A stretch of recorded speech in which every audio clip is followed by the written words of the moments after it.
Muy buenas tardes. A continuación vamos a explicar el desarrollo del proyecto Sistema de Clasificación por Peso realizado por los estudiantes Ruth Cano, Edwin Falla, Jair Alex García y William Pereira de Tecnología en Electrónica de la Universidad del Valle. Como se puede observar en la primera imagen, aquí tenemos el sistema de nuestro clasificador según peso. Básicamente es una banda transportadora y un sensor de peso que va a tomar los productos que van a ser transportados por la banda, censarlos y en función de eso clasificarlos con un seleccionador. Básicamente la banda cuenta con un motor reductor, cuenta con un botón de Start y Stop para iniciar o terminar el proceso. El sensor es una celda de carga que puede llegar a censar hasta 40 kilos y esta en su parte superior cuenta con un sistema de volco para permitir a los productos que están siendo transportados por la banda transportadora ser ubicados en una banda de selección que es movida por otro motor. Al final de la imagen podemos observar que existen 4 posibles clasificaciones dependiendo del rango de peso en que se encuentre. Aquí se encuentra un esquema de la conexión de los elementos que conforman el sistema de separación, donde se cuenta con una etapa de censado, una etapa donde se toma la señal, se amplifica y se modifica, una etapa de potencia donde se relaciona la señal amplificada que ha sido almacenada en un microcontrolador con un PLC y de vuelta con un microcontrolador por medio de otra etapa de potencia. Esto se hizo debido a que la idea de este prototipo es integrar los conocimientos de 3 cursos de la carrera, por lo que se hizo esta modificación en el proyecto. Adicionalmente se observa que el PLC es quien acciona a la banda transportadora y el Arduino quien controla los servomotores para el sistema de separación.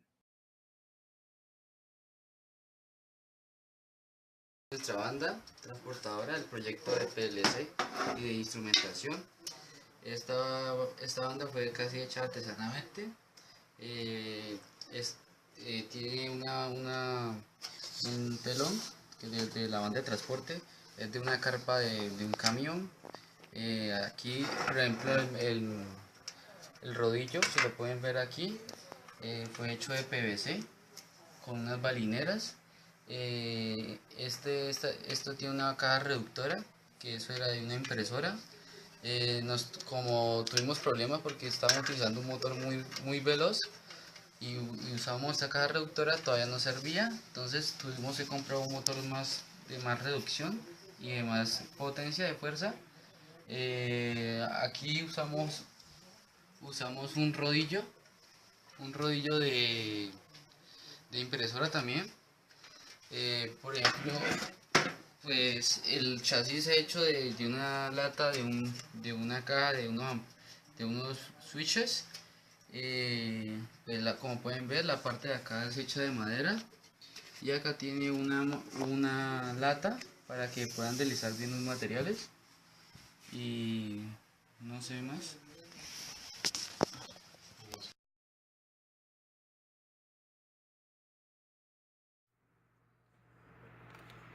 A continuación les explicaremos el funcionamiento de una celda de carga para censar el peso de un objeto.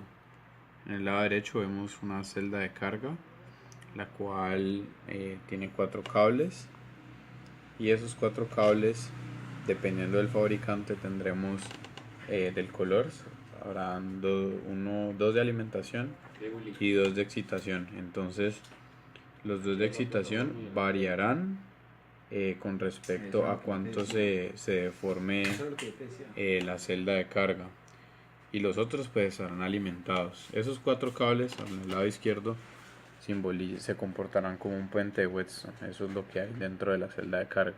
No precisamente adentro, sino en una lámina a un lado de ella. ¿Qué sucede? Lo que cuando hay un peso cuando hay un peso aquí en la celda de carga, esta resistencia empezará a variar. Entonces lo que variará en un pequeñísimo voltaje cuando se alimenta. Entonces después de esto, la idea de que cuando se obtenga esos voltajes es amplificarlo, precisamente porque son voltajes demasiado pequeños. La señal que viene de la celda de carga se necesitemos en el lado derecho. Entonces lo que tenemos aquí es una configuración para poder amplificar el voltaje. Para ello utilizamos en el lado izquierdo un integrado donde está esta misma configuración del lado derecho, ya en resumidas cuentas. Para ello utilizamos el AD620, que cuenta con la entrada no inversora, que sería básicamente una de las dos, la tercera, que sería la no inversora. Tenemos la resistencia RG, que iría desde 1 a 8, y tendríamos los voltajes de alimentación, que esos tienen que ir eso es lo que amplifica el voltaje.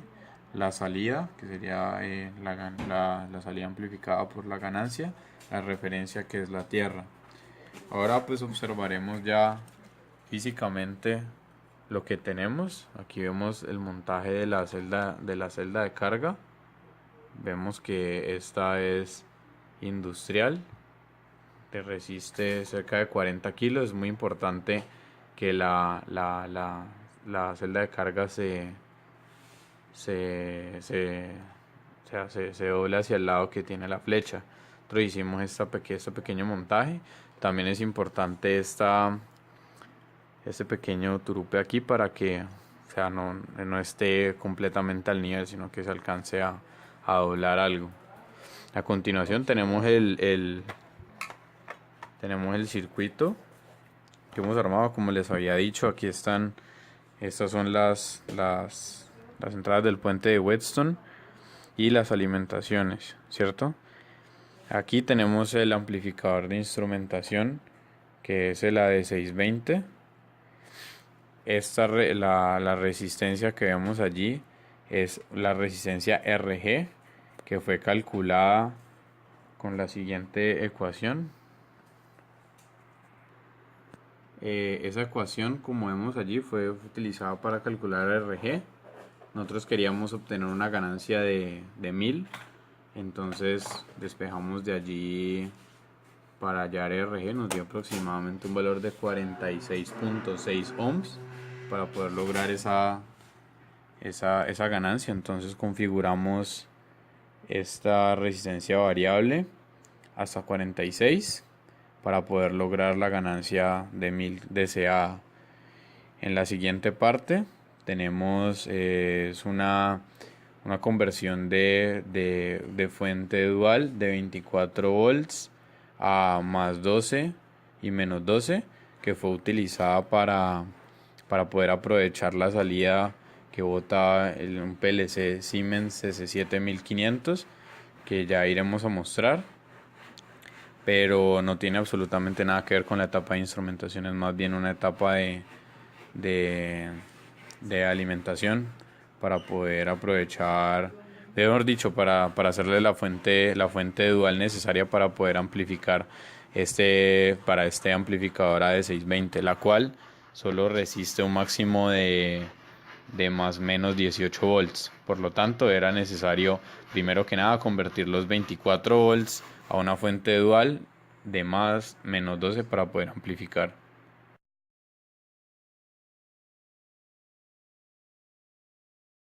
Aquí pueden observar la placa encargada de switcheo o de potencia en nuestro proyecto. Básicamente, ¿qué va a hacer esta placa? Esta placa lo que va a hacer es, por un lado, recibir 4 señales de 24 volts y entregarme 5 volts en cada salida. Y por el otro, otros 4 octocopladores que me van a recibir 5 volts y me van a entregar 24 a la salida. Entonces en total estamos utilizando 8 octocopladores, 4 N25 de referencia, los cuales estamos utilizando como interruptor. Bueno, dependiendo del voltaje que queremos en la salida, asimismo son las resistencias que tenemos que poner en este octocoplador. Entonces, bueno, aquí podemos ver el diagrama interno de nuestro 4N25. Básicamente, cuando llegue voltaje por este pin 1 va a estar conectado a VCC. Bueno, a VCC no, a nuestra señal de entrada. Y el 2 va a estar conectado a tierra por medio de una resistencia. Cuando a 1 le llegue un valor positivo, pues de tensión, este diodo lo que nos va a hacer es transmitir al transistor señal, y este nos va a dar paso del voltaje que tenemos aquí por medio del colector emisor. Entonces en 5 vamos a tener nuestro voltaje de salida que queremos, y en el emisor, que es nuestro pin 4 del octocoplador, vamos a obtener ese voltaje deseado.